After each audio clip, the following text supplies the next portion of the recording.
Sometimes you just say something like sometimes I'm ready to give up and the person will be sitting there and I'll say something and they'll go, "Oh yeah." And all of a sudden the light bulb goes off and then they're okay, but not always. No, and I had a guy. I told this story to a friend of mine today because she needed to hear something like this. But I'd had a guy when I was a hypnotherapist call me at one time, and he said, "Do you guarantee your results?" And I said, "Well, I can't guarantee my results because I can't guarantee your effort and willingness to change." I said, "I guarantee my quality. I guarantee what I bring to the table.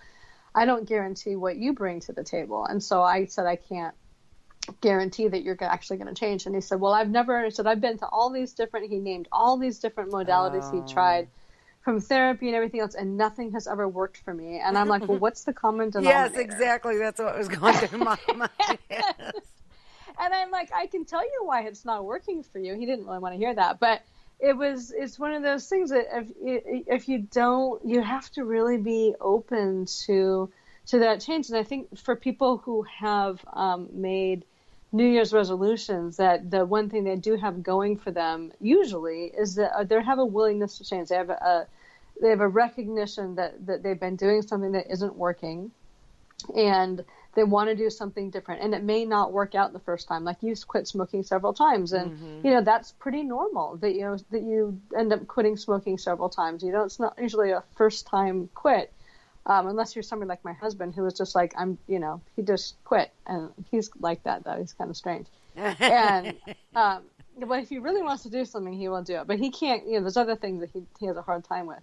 But for most people, it's a process. It's not sort of a one decision thing. So hopefully people who are making resolutions and then they find in 3 months or 6 months that hasn't worked, that they don't get so upset that they give it up, that they, come back and say, okay, so what can I do differently this time that I want to quit? So maybe last time you tried Nicorette, and the next time you try something else, the next time you try something else, so that you can help yourself move toward that goal instead of just giving up.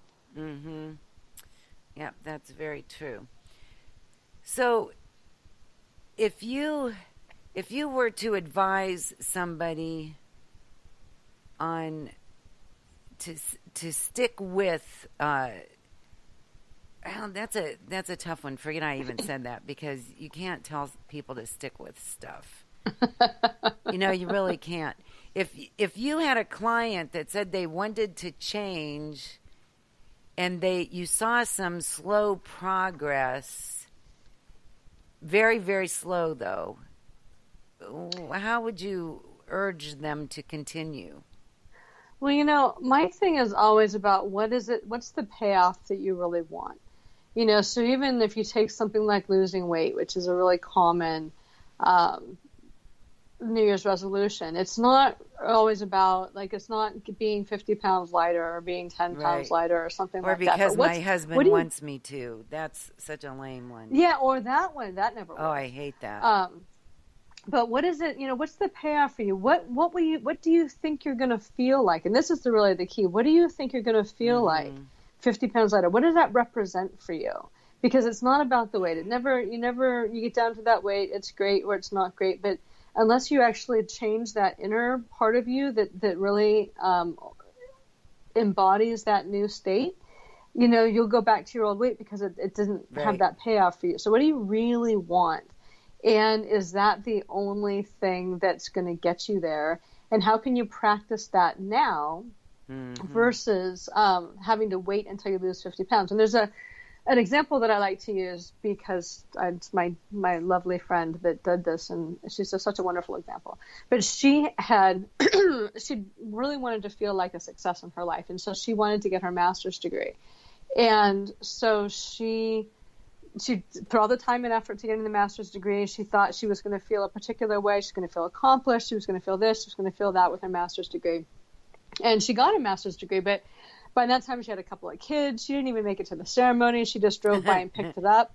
And she's like, I'm like, so how is this for you? What does it feel like? She goes, thank God it's done, but it doesn't really feel, I don't feel like I've really done that much. I think I need a doctorate. And I'm like, let's have a conversation before you spend 5 to 7 years and tens of thousands of dollars for this. I said, what do you want that to feel like? And so we went through all those things. She wanted to feel accomplished. She wanted to feel like she was doing something worthwhile. She really wanted to feel good about herself in a way that like gave this achievement out to the world. But it was really about proving that she was, was a worthwhile person and all these different things. And I said, well, let's look at different ways in your life that you can begin to have those feelings without actually having to spend 5 years getting a doctorate. And she really did. She started applying those to different things, and she was able to come to that place where she really did feel accomplished, and she did feel like she had done a lot with her life. Oh, and good. so, and she now is getting a doctorate, but she's like, now I'm doing it because it's something I really want to do because it's going to further my career, and not because I feel like I need it in order to prove anything to somebody. So, the outcome, she's still going to get the doctorate, but she's doing it in a whole different way, and it's going to have a whole different feeling for her because she's dealt with what it is that she wanted out of it. So now she can get like some real world benefits from it. Right. I love it. And in that process, she probably did some inner work. And that's what we forget sometimes. We do things outside. Like if I lose 15 pounds, all of a sudden, all these people are going to like me and want to hang around with me. Yeah, and exactly. Do you care how much I weigh, Julia? Not a bit. Stacy, do you care? No. Sandy does, though, I know. And that's the problem, I think, with women, especially. I don't think men do this. Men's brains work a little differently, is that we feel like we have to please everybody else, and that's how we get our pleasure, by pleasing other people. When instead, if we just went inside and did the work and looked at why we felt like that, why do I think that this is a problem for me, instead of, well, I want you to like me because of how I look, it would change so many things. And then the weight would come off probably. You're right. Just like that doctorate degree. Now she knows why she's going to get it, and she has a true, meaningful reason to get it, instead of the way that she thought that people would look at her. Yeah, and I tell this to women all the time that, especially women who are looking for love, and I'm weirdly, interestingly, over the last year, I've gotten involved with a lot of relationship stuff as well with, like on the online world. I'm not quite sure how that happened, but the universe is lovely at playing jokes. And so I talk to a lot of women about love and about relationships. And I say the big thing is, if you really want to be in a relationship where you feel loved, you need to really feel loved. And if you want to be in yourself, you need to love yourself and feel loved within yourself. And then you're going to attract somebody who loves you. Because if you don't love you, you're going to attract somebody who's going to mirror that back to you at some point in your relationship. But if you really love and value yourself, if you practice love with your friends and practice love with the people at work that you don't like very much, and practice love in general and make love kind of your underlying experience, you're going to attract somebody who really steps into that, really steps into love and loves you and brings that to your life. You don't need to actually, manufacture all of these different scenarios so that maybe at some point somebody will inspire that feeling in you. If you begin to cultivate that feeling, you have what you want, and then the person's going to come along. And if they don't, it doesn't matter because you're already feeling loved. Exactly. And on top of that, you can truly be you and know that you're being loved for you without pretending to be somebody else. Yeah, and then if you're you and they decide they don't love you, you're like, well, okay, I'll choose something else then. Right. You don't have to be like, oh, but I'll change for you. Right. Yep, and it's okay then. It's okay. Yeah, and you don't feel bad like you lost something. That's right. Very good. And that works the same way with any kind of New Year's resolution. That if you begin to embody what it is that you think that you want from that, not that you have to lose the 50 pounds to get it, but how do you think that's going to feel? And start feeling that now. Find ways in your life that you can feel it now. And then losing the 50 pounds, it's not like there's something that you have to do in order to feel that way. You can feel that way at 1 pound or at 20 pounds or at 30 pounds or whatever. You don't have to wait until that external thing happens for it to inspire that internal feeling. Choose the feelings that you want and begin to cultivate those, and then life will begin to organize around that. Exactly. We talked about that in Law of Attraction last time, how you have to feel, and that's the universe recognizes that and gives you what you are emitting. Yeah, and because that's your mindset, that's what you see anyway. And even if the universe doesn't give you exactly what you think it's supposed to look like, it's going to feel like that. And so it's going to be that way anyway. It's this amazing thing that whatever you want to experience, you have the complete and total power to experience, because you can choose what you want to feel and find ways to cultivate those feelings. And you can find ways to feel abundant, and you can find ways to feel, all these things, even as you're, building the actual physical abundance in your life. And learning that trick, like learning that is like so life-changing. It is. And it takes a lot of weight off your shoulders.